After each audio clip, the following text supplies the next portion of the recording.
ಸುಬ್ಬಮ್ಮ ತನ್ನ ಒಬ್ಬನೇ ಮಗ ಕಾರ್ತಿಕ್ಗಾಗಿ ಕಷ್ಟಪಟ್ಟು ದುಡಿಯುತ್ತಿದ್ದಳು. ಹೊಳಗಳಲ್ಲಿ ಕೆಲಸ ಮಾಡಿ ಬಂದರೂ ಮಗನ ಮುಖದಲ್ಲಿ ಒಂದು ನಗು ಕಾಣಿಸಿದರೆ ತನ್ನ ಎಲ್ಲ ಆಯಾಸವನ್ನು ಮರೆತು ಬಿಡುತ್ತಿದ್ದಳು. ಕಾಲ ಕಳೆದಿತು. ಕಾರ್ತಿಕ್ ಚೆನ್ನಾಗಿ ಓದಿ ದೊಡ್ಡ ವೈದ್ಯನಾದನು. ನಗರದಲ್ಲಿ ದೊಡ್ಡ ಆಸ್ಪತ್ರೆಯಲ್ಲಿ ಕೆಲಸ ಸಿಕ್ಕಿತು. ಆದರೆ ಎಷ್ಟೇ ದೊಡ್ಡ ಸ್ಥಾನಕ್ಕೆ ಹೋದರೂ ತನ್ನ ತಾಯಿಯನ್ನು ಊರಲ್ಲೇ ಒಬ್ಬಳೇ ಬಿಡಲಿಲ್ಲ. ಅವಳನ್ನು ತನ್ನ ಜೊತೆಯೇ ನಗರಕ್ಕೆ ಕರೆದುಕೊಂಡು ಬಂದನು. ಪ್ರತಿದಿನ ಬೆಳಿಗ್ಗೆ ಕೆಲಸಕ್ಕೆ ಹೋಗುವ ಮುನ್ನ ತಾಯಿಯ ಆಶೀರ್ವಾದ ಪಡೆಯುವುದು ಅವನ ಅಭ್ಯಾಸವಾಗಿತ್ತು. ಅಮ್ಮ, ನಿನ್ನ ಆಶೀರ್ವಾದವೇ ನನ್ನ ಜೀವನದ ಶಕ್ತಿ ಎಂದು ಹೇಳುತ್ತಿದ್ದನು. ಒಂದು ದಿನ ಕೆಲಸ ಮುಗಿಸಿ ಕಾರ್ತಿಕ್ ಮನೆಗೆ ಬಂದಾಗ ಸುಬ್ಬಮ್ಮ ಹಳೆಯ ಬಟ್ಟೆಗಳ ಪೆಟ್ಟಿಗೆಯನ್ನು ತೆರೆದು ಏನನ್ನೋ ನೋಡುತ್ತಾ ಕಣ್ಣೀರು ಹಾಕುತ್ತಿರುವುದನ್ನು ಗಮನಿಸಿದನು. ಅಮ್ಮ, ಏನಾಯಿತು? ಯಾಕೆ ಅಳುತ್ತಿದ್ದೀಯಾ ಎಂದು ಕೇಳಿದನು. ಸುಬ್ಬಮ್ಮ ಮೃದುವಾಗಿ ನಗುತ್ತಾ, ಏನೂ ಇಲ್ಲ ಮಗನೇ, ನಿನ್ನ ಬಾಲ್ಯದ ಬಟ್ಟೆಗಳು ಸಿಕ್ಕವು. ನೀನು ಚಿಕ್ಕವನಿದ್ದಾಗ ನನ್ನ ಮಡಿಲಲ್ಲಿ ಮಲಗುತ್ತಿದ್ದ ದಿನಗಳು ನೆನಪಾದವು. ಅದಕ್ಕೆ ಕಣ್ಣೀರು ಬಂತು ಎಂದಳು. ಆ ಮಾತು ಕೇಳಿದ ಕಾರ್ತಿಕ್ನ ಕಣ್ಣುಗಳು ತೇವಗೊಂಡವು.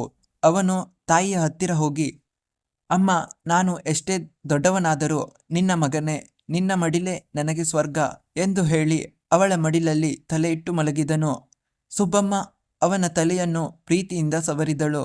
ಆ ಕ್ಷಣದಲ್ಲಿ ಕಾರ್ತಿಕ್ಗೆ ತನ್ನ ಬಾಲ್ಯದ ನೆನಪುಗಳು ಒಂದೊಂದಾಗಿ ಕಣ್ಣ ಮುಂದೆ ಬಂದವು.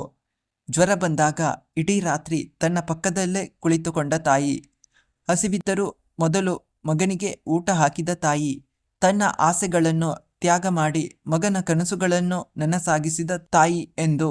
ಕೆಲವು ದಿನಗಳ ನಂತರ ಆಸ್ಪತ್ರೆಯಲ್ಲಿ ಒಬ್ಬ ವೃದ್ಧೆಯನ್ನು ಕಾರ್ತಿಕ್ ಭೇಟಿಯಾದನು. ಆಕೆಗೆ ಮಕ್ಕಳು ಇದ್ದರೂ ಯಾರೂ ಆಕೆಯನ್ನು ನೋಡಿಕೊಳ್ಳುತ್ತಿರಲಿಲ್ಲ. ಆ ವೃದ್ಧೆ ಕಣ್ಣೀರು ಹಾಕುತ್ತಾ ಹೇಳಿದಳು, ನನ್ನ ಮಕ್ಕಳನ್ನು ಮಡಿಲಲ್ಲಿ ಮಲಗಿಸಿ ಬೆಳೆಸಿದೆ. ಇಂದು ನಾನು ಅವರಿಗೆ ಭಾರವಾಗಿದ್ದೇನೆ ಎಂದು. ಆ ಮಾತು ಕಾರ್ತಿಕ್ನ ಮನಸ್ಸನ್ನು ತುಂಬಾ ನೋಯಿಸಿತು. ಆ ದಿನವೇ ಅವನು ಅಮ್ಮನ ಮಡಿಲು ಎಂಬ ಸೇವಾ ಕೇಂದ್ರವನ್ನು ಆರಂಭಿಸಿದನು. ಅಲ್ಲಿ ಅನಾಥ ಮತ್ತು ನಿರ್ಗತಿಕ ಹಿರಿಯರಿಗೆ ಉಚಿತ ಚಿಕಿತ್ಸೆ, ಊಟ, ವಸತಿ ಮತ್ತು ಪ್ರೀತಿಯ ಹಾರೈಕೆ ನೀಡಲು ಆರಂಭಿಸಿದನು. ಪ್ರತಿದಿನ ಸಂಜೆ ಅಲ್ಲಿಗೆ ಹೋಗಿ ಹಿರಿಯರೊಂದಿಗೆ ಮಾತನಾಡುತ್ತಿದ್ದನು. ಅವರಿಗೆ ತನ್ನ ಮಕ್ಕಳ ನೆನಪು ಬಂದಾಗ ಕಣ್ಣೀರು ಬರುತ್ತಿತ್ತು. ಕಾರ್ತಿಕ್ ಅವರನ್ನು ಸಮಾಧಾನಪಡಿಸಿ, ನಿಮಗೆ ಮಗನಾಗಿ ನಾನು ಇದ್ದೇನೆ ಎಂದು ಧೈರ್ಯ ಹೇಳುತ್ತಿದ್ದನು. ಒಂದು ದಿನ ಶಾಲೆಯ ಮಕ್ಕಳು ಆ ಸೇವಾ ಕೇಂದ್ರಕ್ಕೆ ಭೇಟಿ ನೀಡಿದರು. ಕಾರ್ತಿಕ್ ಅವರಿಗೆ ಹೇಳಿದನು, ಮಕ್ಕಳೇ, ತಾಯಿ ನಿಮ್ಮನ್ನು 9 ತಿಂಗಳು ಹೊತ್ತು ಪ್ರೀತಿಯಿಂದ ಬೆಳೆಸಿದ್ದಾಳೆ. ನೀವು ಬಿದ್ದಾಗ ಎತ್ತಿದ್ದಾಳೆ, ನೀವು ಅತ್ತಾಗ ಸಮಾಧಾನ ಪಡಿಸಿದ್ದಾಳೆ.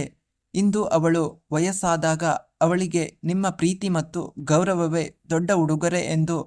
ಆ ಮಾತು ಮಕ್ಕಳ ಮನಸ್ಸನ್ನು ಮುಟ್ಟಿತು. ಎಲ್ಲರೂ ಮನೆಗೆ ಹೋಗಿ ತಮ್ಮ ತಂದೆ ತಾಯಿಯನ್ನು ಅಪ್ಪಿಕೊಂಡು, ನಾವು ನಿಮ್ಮನ್ನು ಯಾವತ್ತೂ ಒಂಟಿಯಾಗಲು ಬಿಡುವುದಿಲ್ಲ ಎಂದು ಮಾತು ಕೊಟ್ಟರು.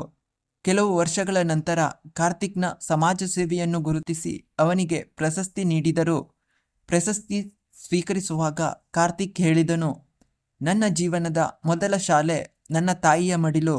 ಅಲ್ಲಿ ನಾನು ಪ್ರೀತಿ, ಕರುಣೆ, ತ್ಯಾಗ ಮತ್ತು ಮಾನವೀಯತೆಯನ್ನು ಕಲಿತೆ. ಇಂದು ನಾನು ಏನೇ ಆಗಿದ್ದರೂ ಅದಕ್ಕೆ ಕಾರಣ ನನ್ನ ತಾಯಿ ಎಂದನು. ವೇದಿಕೆಯಿಂದ ಇಳಿದ ಕಾರ್ತಿಕ್ ತನ್ನ ತಾಯಿಯ ಪಾದಗಳಿಗೆ ನಮಸ್ಕರಿಸಿದನು. ಸುಬ್ಬಮ್ಮ ಅವನ ತಲೆಯ ಮೇಲೆ ಕೈಯಿಟ್ಟು ಆಶೀರ್ವದಿಸಿದಳು. ಆ ದಿನ ಎಲ್ಲರಿಗೂ ಒಂದು ಸತ್ಯ ಅರ್ಥವಾಯಿತು. ತಾಯಿಯ ಮಡಿಲಲ್ಲಿ ಸಿಗುವ ಪ್ರೀತಿ, ನೆಮ್ಮದಿ ಮತ್ತು ಆಶೀರ್ವಾದಕ್ಕೆ ಈ ಜಗತ್ತಲ್ಲಿ ಯಾವ ಸಂಪತ್ತು ಸಮಾನವಲ್ಲ ಎಂದು. ಸ್ನೇಹಿತರೆ, ಈ ಕಥೆಯ ನೀತಿ ಏನೆಂದರೆ, ತಂದೆ ತಾಯಿಗೆ ವಯಸ್ಸಾದಾಗ ಪ್ರೀತಿಯಿಂದ ಮತ್ತು ಕಾಳಜಿಯಿಂದ ನೋಡಿಕೊಳ್ಳುವುದು ಪ್ರತಿಯೊಂದು ಮಗುವಿನ ಪವಿತ್ರ ಕರ್ತವ್ಯ ಎಂದು. ಸ್ನೇಹಿತರೆ, ಈ ಕತೆ ನಿಮಗೆ ಇಷ್ಟವಾಗಿದ್ದರೆ ಲೈಕ್ ಮಾಡಿ, ಶೇರ್ ಮಾಡಿ. ಇನ್ನಷ್ಟು ಮನಮುಟ್ಟುವ ಕಥೆಗಳಿಗಾಗಿ ಸಬ್ಸ್ಕ್ರೈಬ್ ಮಾಡೋದನ್ನು ಮರೆಯಬೇಡಿ. ಧನ್ಯವಾದಗಳು.